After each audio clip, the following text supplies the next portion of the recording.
Hey everyone, welcome back to the Contractor Growth Network podcast. I'm Logan Schinholzer, and today I'm joined by Nick Schiffer, the owner and founder of NS Builders. NS Builders is a premier high-end home building remodeling firm up in Boston area, and the way that we got connected was we actually had a lot of our clients that when we asked them, who do you want to look like online? They said, I want to be the next NS Builders of my area. NS has over 300,000 followers across all their platforms, and they absolutely crush it when it comes to branding.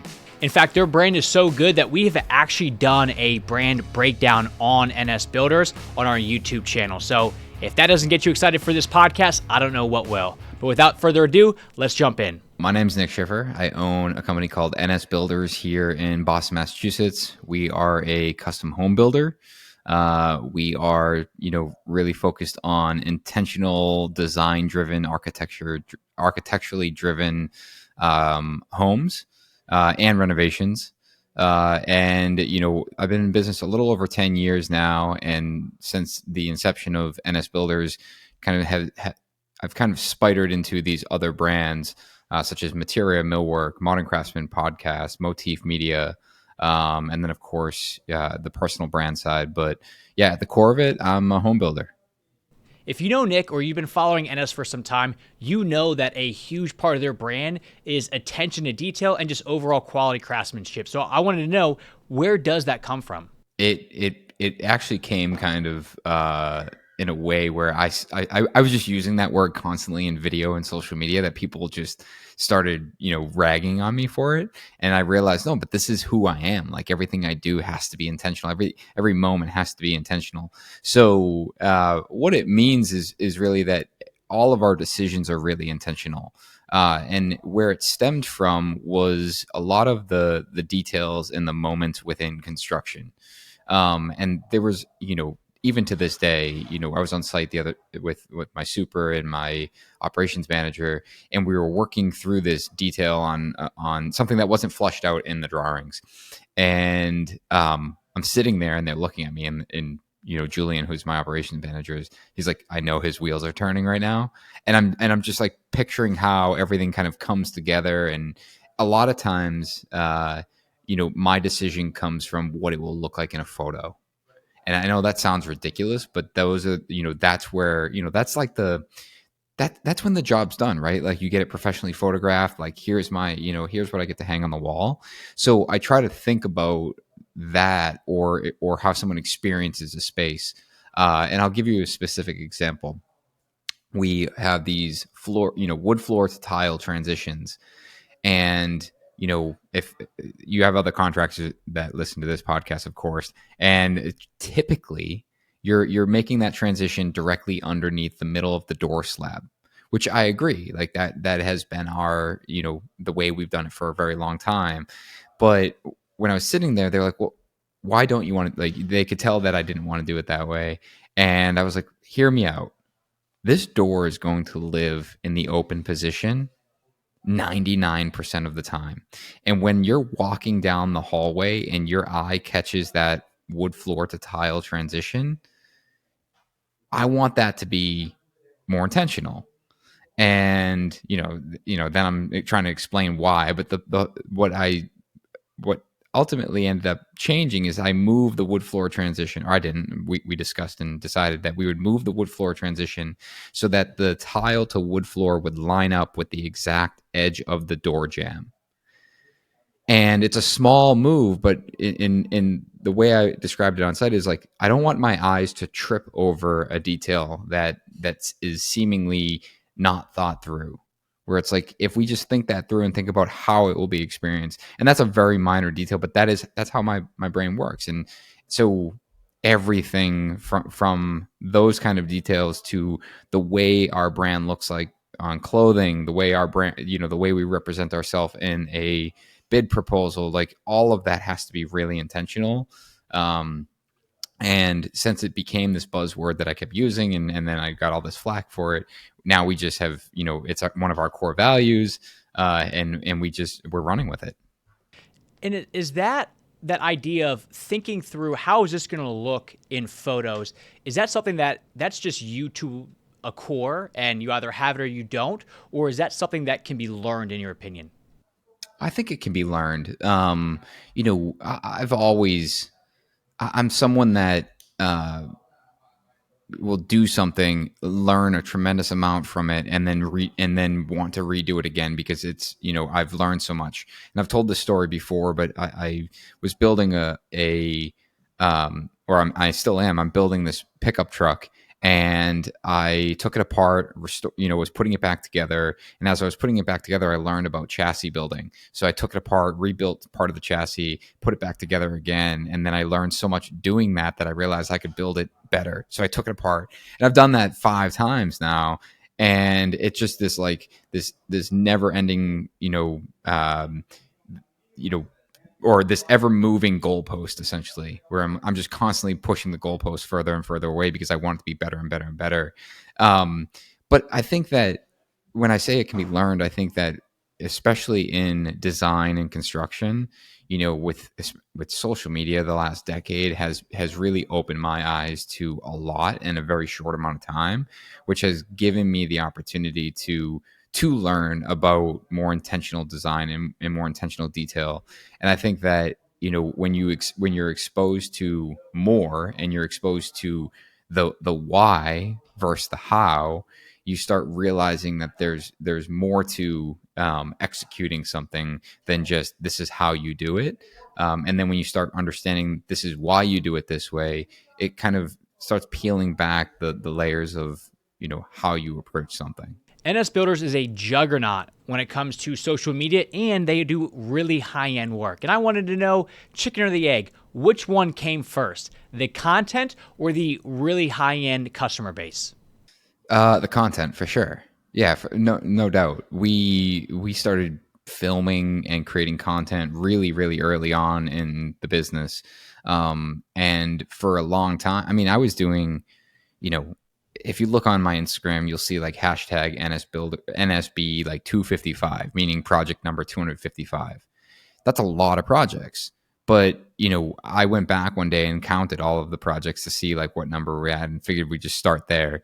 But some of those projects were $400 floating shelves hanging in someone's bathroom.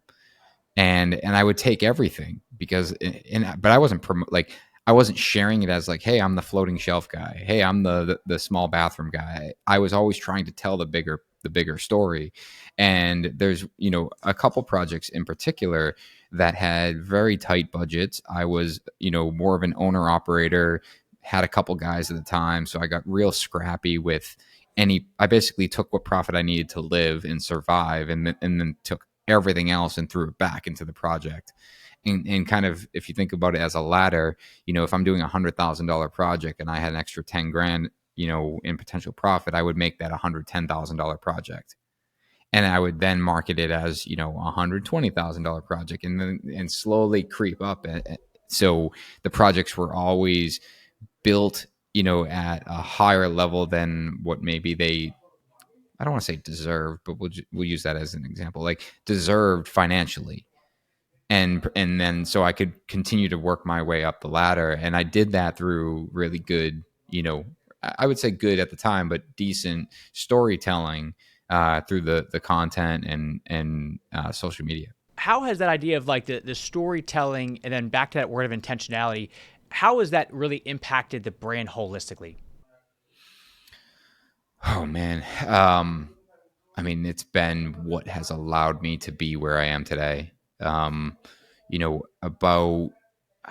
4 years ago, I think, maybe it was 3 years ago, I got asked to bid a project. And if you listen to any of the stuff I talk from a business perspective, I don't bid a lot of work because I want people to want to work with me, but it was a really, really good architect, really, really cool project. And they had a discovery day where they would bring the builders to the job site, walk them through the plans, answer questions, and then the builders would disperse and go price the project. And when I got there and I looked around at who was there, these guys have been in business for 40 plus years, have a deep portfolio of projects that lived up to the expectation of what this project could be, and I didn't, like, at all. And I was invited to the table. And I remember in that moment, I was like, this is what I've been reaching for. It's like I just wanted to be at least considered. And now, of course, like now the whole goal is like you got to get one to prove it. We didn't end up getting the job, but the point was is that I was creating such a brand around who we were that people were beginning to trust who we were and trust our process, and ultimately that's led to some amazing projects. Most recently, this is semi-related, but most recently, we had a client reach out, wants to build a second home. You know, met to they came and looked at one of our projects. It's in a different area than we typically work. They asked if we would work in that area, and they said if you say yes, then we're not even going to talk to anyone else because you're our first choice. And that was based on brand. And what was the most interesting part of that is he was like, you probably don't know this, but I actually called you 5 years ago, and we wanted you to build our primary home. And at the time, it didn't make sense financially. We're in a different position in our life today, but at the time, it didn't make sense financially. And I was like, so for 5 years, you've been following our content, and you've built this trust with me that here I am 5 years later, and you don't even call anyone else, and you call me and say, hey, I want to build our second home now, and you're our number one choice because they've built this level of trust over the last 5 years, which is super cool. And what do you think it is about like the content that you're putting out that allows you to stand out? I know we talked about like showing what it could look like in a magazine or in photos, but I know a lot of the clients that we work with, they're really focused on when you work with me, you're going to get a company that's going to do and actually execute on what they say they're going to execute. And that in their minds, like their unique selling proposition. Are you doing that and only that, or do you have like a different branch strategy and that's what allows somebody to go, I've been following you for 5 years, I'm ready to go? It's funny that you say that. Like, think about what you just said. Hey, my unique, proposition is that I'll do exactly what I say I'll do. Versus what? Versus lie to you? Like that's what differentiates, me from the other guy. And unfortunately, it's there's some truth to that. The number one thing, this is actually unrelated to content, actually. The number one thing that we found in our surveys and talking to current clients, past clients, future clients, they all had this. We would ask like, what is the biggest issue with doing a project, doing a renovation, a build, and usually it was budget or schedule, right? It's like, oh, it's over budget or it's behind schedule.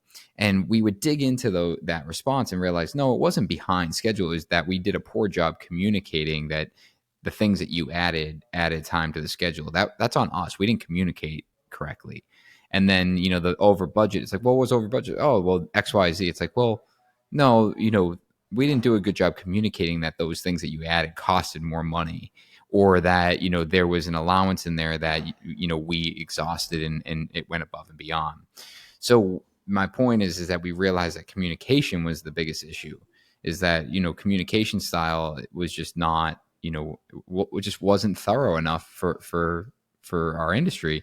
So we chose to focus heavily on the way we communicate.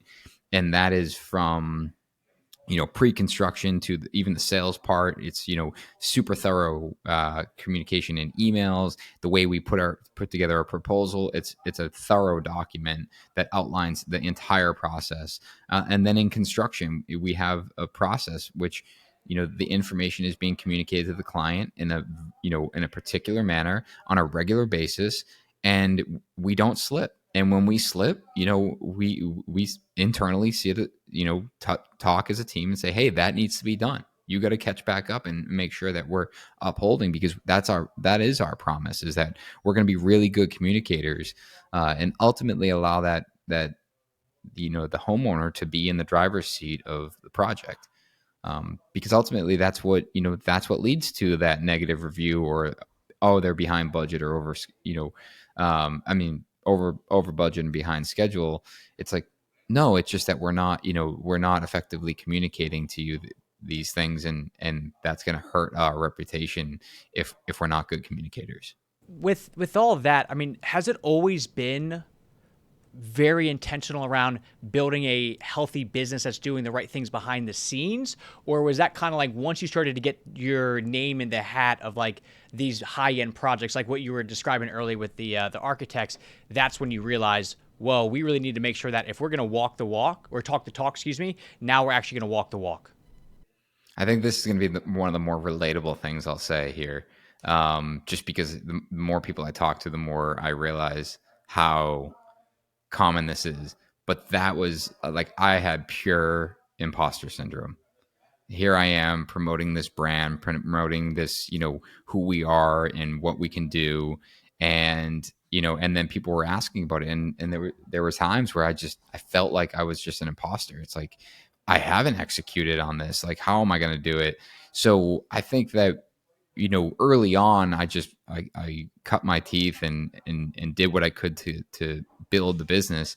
And when we started getting to the point of, really selective work and the higher end work, I realized that this isn't going to work unless I get very serious with the people, the team, and our processes.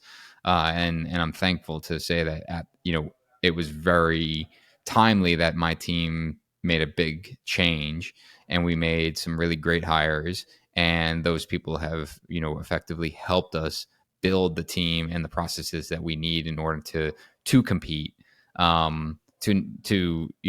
forward to today, I had a debrief on a proposal we sent out last week. We didn't get the job, and I was like, hey, I want to know, why. Like, walk me through and what we did good and what we did, what we didn't do good.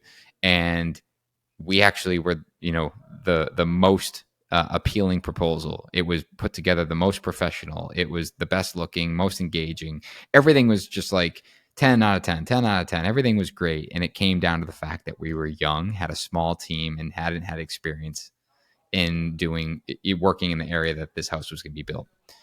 And that was a fair assessment. I was like, like everything that we could control, we got perfect scores on. Everything that we can't control is where we fell short. So, and unfortunately, the things that we can't control were things that this particular client valued more. I don't know. Did that answer No, your that's question? great. I mean, like, how do you then go back with like that information, and do you do anything with it? Because I mean, we talk a lot about Oh yeah. what's in your control, what's out of your control. Like, you can't control the market, but you can influence how you are portraying yourself to the market. Like, what do you then do with that information to your team? Man, we change. Every single time we do this, we change something. Um, for a long time, our proposals were we would just review the budget. And I spent 14 months. Shout out to my team at Slash. Slash Creative is a branding company I've been working with since I started my company. They are my brand guardian, but they've worked, I think it was 14 months with me on this book called Our Process. And it was a physical, hard, soft cover book that walked through the entire process of how we operate as if you were a client, with examples of paper, of budgets and estimates and schedules. And we turned that into a digital PDF booklet as well. And that was something that we realized when we early on, or 2 years ago, these bid proposals just weren't engaging enough, and it was just us spewing information at a client. And they were like, yeah, but how do you operate, and what's your team like, and what's your process like? And it was just this conversational thing where, like, sometimes I would be super thorough and sometimes I wouldn't, and sometimes I would talk all about us and not ask the client about why they want to do the job. So to answer your question, it's like I learned from that and we implemented that. And this particular call, like, that I got yesterday, one of the things, to be super specific, was that the builder that they ended up choosing communicated in their proposal who the project team would be. Who's the site super? Who's the PM? I didn't have that. I didn't have a site super and PM yet. The project wasn't going to start for about 10 months. So when they asked who was going to be on the team, we said, we have a project manager, but this would likely be a position that we will hire for the super. And that was the immediate no. We want to know today 10 months in advance who that site super is. So we talked internally about how do you navigate that? And we realized that, well, instead of saying we don't know or we don't have that person, we could say, hey, we do have a site super that could be on that job, and we come to the table with them and the team. And 10 months from now, if things change, that's fine. Like that, hey, we've decided that we're going to shift to this super because it makes more sense. The client doesn't care. And what it does in that proposal phase is that it instills confidence in their decision that, hey, they have the right people in place now, and it's not going to be a 10-month hiring process and hope that they find someone that fits the mold. It's clear at this point that Nick thinks about so many different facets of his business that as a business owner myself, I wanted to know, how does that impact where he spends his time and puts his energy? That's hard to answer. I would say, most of my time is high level, building the brand, building the business, bringing in, meeting with potential architects and potential clients, and and then maybe less than 50% of my time is visiting the job sites, meeting with my guys, my trades, overseeing work, overseeing quality control, and offering guidance and support in some of those finer details. I feel right now as though it's a pretty good split. I'm probably a little heavy on some responsibility of some projects running, and that's just a product of, we have a particular project that is a spec for us, which is just a different structure. But generally speaking, my time is primarily spent on the business, not so much in the business. And yeah, I mean, to go back to what you said, like a lot of what I'm talking about is the, behind the scenes stuff. And I asked you, like, do you think I should share it? And I smirked because I know I should, because I get a lot of great feedback when I do. And truthfully, it's what people want. Like it's what my peers want. It's what I want out of my peers. I want to talk to the builder that is building 100 insane homes a year, and I want to know, tell me what goes wrong. What's your day like? How do you deal with this? How do you, like, when an issue comes up, like, because that it's relatable, and it oddly adds encouragement to what we're doing. When you realize, social media has done wonderful things for our industry, but it's also done some terrible things in the sense of comparison. And I know some amazing builders I would never name that have a very different persona online than they do in person. And that's not them trying to be deceitful or be something that they're not. It's just a product of what they choose to share. And it's, there's, I'm not going to share everything. I try to share as much as possible, even our mistakes. But at the same time, I'm not going on a job site looking at that and be like, okay, don't share that because, that's not up to our standard. That's not the case. It's just, you get excited about the stuff you want to share, and that's why it ends up on social media. And when you're excited and you share it, other people get excited, but other people look at it as, this is just the typical, and every inch in every corner is going to be like this, when that's just not the case. So let's go back to that 14-month, like, our process book that was created. I mean, in your mind, you share this. Is that more for the NS Builders brand that's going direct to the homeowner? Oh, nice. Okay. How thick is it? I'm curious. It is. It's way bigger than I thought. So. Oh, that's not. Oh, I was just kind of thinking, like, man, this must be like a long doc, but that's like a picture book. 117 pages. Yeah, that's. So when I talk about intentionality, this right here. So hold on one sec. And I don't know if you posted the video, but anyone that's listening, I'm sharing some of these books that I put together. Employee handbook. So we talk about intentionality. This employee handbook was a Word document from my lawyer. and I sent it out. You know how many people read the Word document? My lawyer. None. Yeah. Yeah. I put it in a book like this, nice suede cover. All the text is brand specific, nice big letters. When I handed this to every one of my employees, they put it in their hand and immediately flipped through it. And now they didn't read it word for word, but it became more engaging. So I was like, hey, why don't we do the health and safety book? And so on and so forth. And all of these booklets, become brand assets.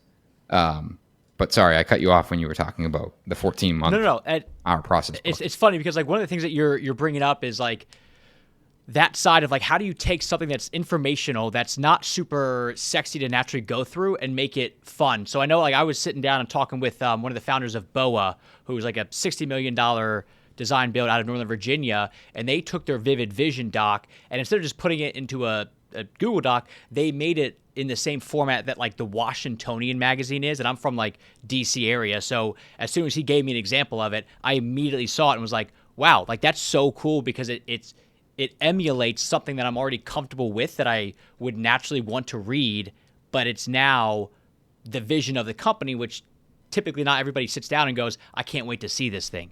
So you're essentially taking form and adding it to the function to make sure it's actually getting consumed. Yeah, exactly. So every one of these documents, it takes a long time. I mean, I don't know specifically how many hours are into the employee handbook, but they didn't write the book. They took a Word document and reformatted it to fit our brand. Change the fonts, change the header type, and it was super, super specific to them. Like, that's a project that they go through. And what we did is we said, all right, this looks great. Now let's do it for everything. So, we're taking it. So any document that we have that is pages long will be a booklet, and everyone gets it, and they will have it. And then same thing with the clients is ultimately we'll have an O&M that is printed, and I will send it to the same print shop and say, hey, I want to print 4 copies, and we're going to leave this booklet, in the home, rather than the random drawer in the kitchen that you throw all the manuals in that, literally stay there as long as they don't need that drawer, it stays in there. Or maybe you're more organized and you put together a 3-ring binder, which is amazing. It looks beautiful. It's all tabbed, but the reality is it's a 3-ring binder and they suck to flip through. So we're like, let's just make a sexy book that someone can pick up and flip through. And yeah, it might cost $1,000, but at least it will be an asset that not only is functional, but feels good. And frankly, like if this says someone's address and it's sitting in their kitchen drawer, and one of their friends comes over and goes to grab, something out of the drawer and sees that, it's like, what the hell is that? It's like, oh, my builder made it for me. It's, it's our operations manual for the house. It's like, what? This is awesome. I gotta flip through this. It's like, whoa, did you know that your microwave needs to, have a filter change every 6 months? It's like, yeah, I did. But they're flipping through it because it is, like you said, it's relatable. It's a booklet. It's not this printed out, computer paper 3-ring binder. It's just it's something that is more, as ridiculous as it sounds, more fun to flip through. It looks like a magazine that you put on the coffee table that just like sits as part of like the aesthetic 100%. of the room. 100%. And it's funny because like most people, like they look at that, and unless they're in NS Builders, they probably go, well, that's nice because he's got a big brand and a big company and he can afford to do that. But I mean, was it always like that for you, where you're like, well, once I build a thing, then I'll have the nice booklets? Or did you say, you know what, we need these nice booklets to then be able to attract the type of clientele and the type of employees that we really want to be around? That's a good question. I would say most decisions in my life, I make the decision to do it and then figure out how to afford it. So that wasn't something that we looked at, like, how much is this going to cost? Let's figure out how to do it. It was more, so truthfully, like, Slash is on retainer for me. So they have an allotted amount of hours that go into my brand, and that's website, that's like all of these things. So basically I just pitch them on these ideas like, hey, I would love to put the health and safety guide, into this booklet format. They're like, yeah, we can pick away at that. So same thing with the hour process book. That was a labor of love. So many people were involved in putting that together and reading it and reviewing it, and everyone commented on it. But it was just something we picked away at over time. So, it's more of an investment in time. And if you can do it, not have this, like, I have to have this done, before I submit another proposal, which truthfully, I'm kind of guilty of, where it's like, when I want to do something, I want it done immediately. And I don't even want to go through the process the other way again, but I've learned to have a little bit more patience. So it's more just, realizing the importance of it. And something you said, I think is important to note. Like, I'm not necessarily doing this, putting together the hour process book strictly because that's how I attract clients. It's part of the bigger marketing effort, and I say that meaning, like, for a long time, going back to social media, for a long time, I was anti-publication. I was like, nope, I'm going to do everything on social media. I can prove everyone wrong. And in some way, sure, I did. But in other ways, I realized now that, well, there's some weight that still exists with publication. People validate builders based on publications and these awards that we all know everyone pays for them, pays to enter. And, like, it's just, that's the reality. But when a client sees it, they have a different viewpoint. And where I'm going with this is that ultimately it's like, you have to kind of do everything. And you have to have all of these touch points in all of these different areas. So no matter where someone is seeing you, they see you in that one spot, and then they're able to pick you up here and see you in a magazine, and then see you on social media, and then you meet them in person, and then they see, and you bring this with you, and it's like, man, like, this guy's just got everything dialed in. And that's what it comes down to, is just being cohesive, and intentional across everything that you're doing, and not just one thing. Really what you're doing is you're allowing them to put the pieces and connect the dots together to go, wow, this Nick guy, he doesn't just kill it on social media. It's across the board. It's how he dresses, who he is in the community as well, not just what is NS Builders like on Instagram when it comes to their types of projects that they're doing.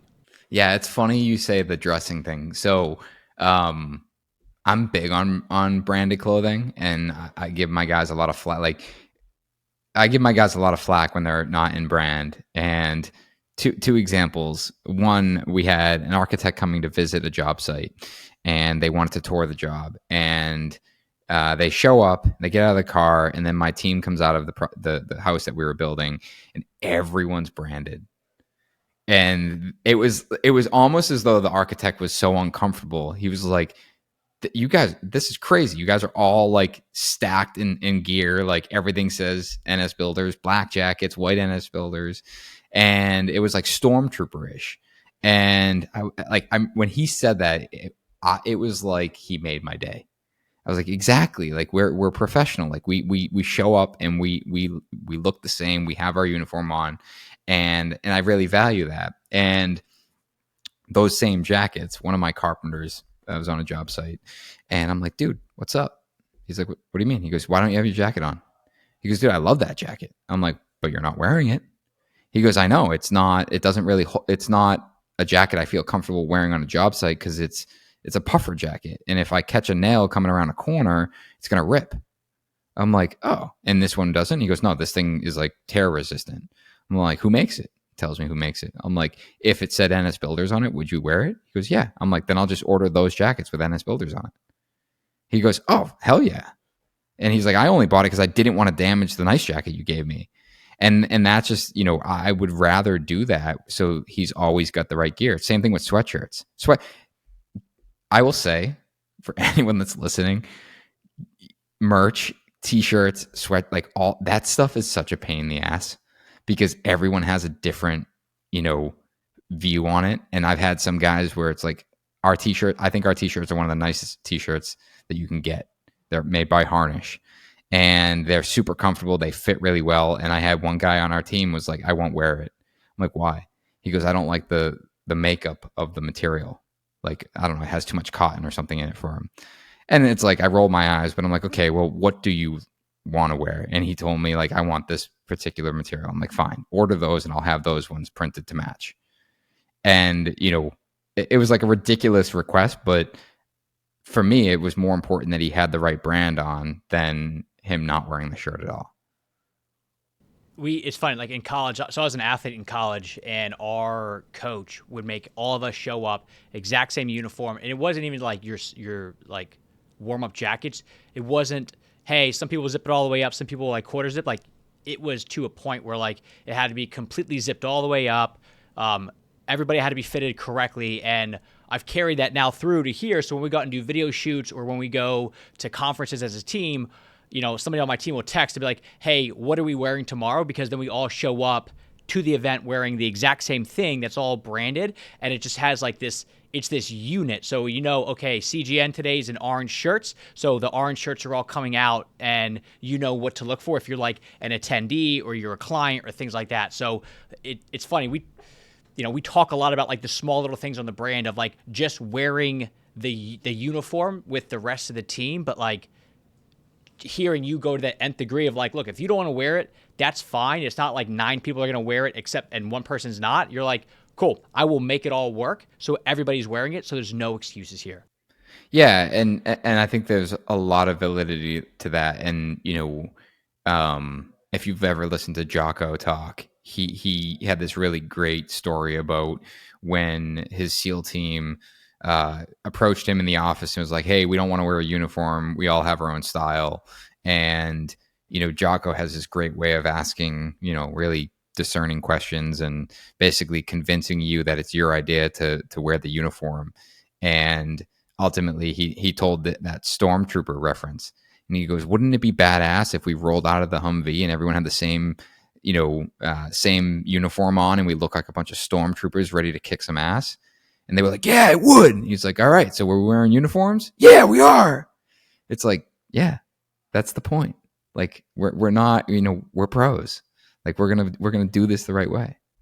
Whether you're brand new at it or you're a seasoned vet, we can all agree that social media is tough. I asked Nick, what are some of the common mistakes that he sees contractors make when it comes to growing their social media presence? I don't know if I really would consider people's approach to social media as wrong. I think that, I guess what I would say is that sometimes people spend too much time trying to build a persona that they're not. And, I think that, think about who you want to be portrayed as and who you are, and tell the story around that. And there's, one particular contractor I talked to years and years ago, and he, we were chatting about, that he's more of a comedic guy, and but on social media he tries to be super buttoned up and polished, and doesn't want his clients to know he's kind of this jokester. And I was like, wouldn't that be weird if they follow your social media for like years and think you're this buttoned up guy, and then you show up at the job site and you start a project and you're just this complete clown? Like, and not a clown in a bad way, by the way. Like, that's weird. They would be like, oh, wow, you have a way different personality in person. Where, why not just play off that? Because you probably would attract a lot of people that would share that personality trait with you, that would be fun to work around. If they get that you're kind of a clown and they're kind of a clown, like, that's probably a fun environment to be in, rather than this guy, this kind of stuck up guy, thinking that you're going to show up all proper, and then you try to joke around with him and he's like, the hell, man, like, get it together. So I think that it's just being yourself and telling the story in the light that is honest, and guiding you to what your goal is. My last question for Nick is, what advice do you give to contracting company owners when they're starting off with building their brand? Honestly, work with a branding company. I think that we tend to try to, how do I say this? We try to do too much. We can, we build houses. I don't need a fancy website. I can build a website on Squarespace myself. It's like, sure you can. It's like, I don't need to hire someone to put together my health and safety book. I can change the font in Word and print it out on a fancy book myself. Sure you can. But if you have someone in place that is what I would call your brand guardian and has developed the brand story, and that's the person that solely focuses on that, and it can be a low dollar value commitment. Find someone that, like, you spend a couple $100 a month and they're just there to help guide things. Like, hey, I want to print t-shirts. Do you mind doing a layout? Hey, I want to letter my truck. Do you mind doing a layout? And then you over time, like 10 years, you've built this consistency. So it's cohesive and it's always the same and it's telling that story. So yeah, I think that if you're considering building a brand, 100% you should be working with a company that specializes in that. Just like when you tell a client, hey, you should hire me to build your house instead of doing it yourself because I'm the pro. You're not. And really the last question, do you think every home builder and remodeler out there should be building a brand or not? It depends on what their goal is. I think that it's hard for me to say that. It's like the question, like, do you think every builder should be on social media? It's like, well, what's your goal? Like, are you happy with the amount of work that you got coming in? That are you trying to phase out? Like, then, social media is not going to help you phase out unless you're looking for someone to take it over and hoping to attract that person. If you're looking to build market share and awareness of your company, then yeah, you should be spending time building a brand and promoting yourself through all form of media, but especially social media because of the barrier of entry.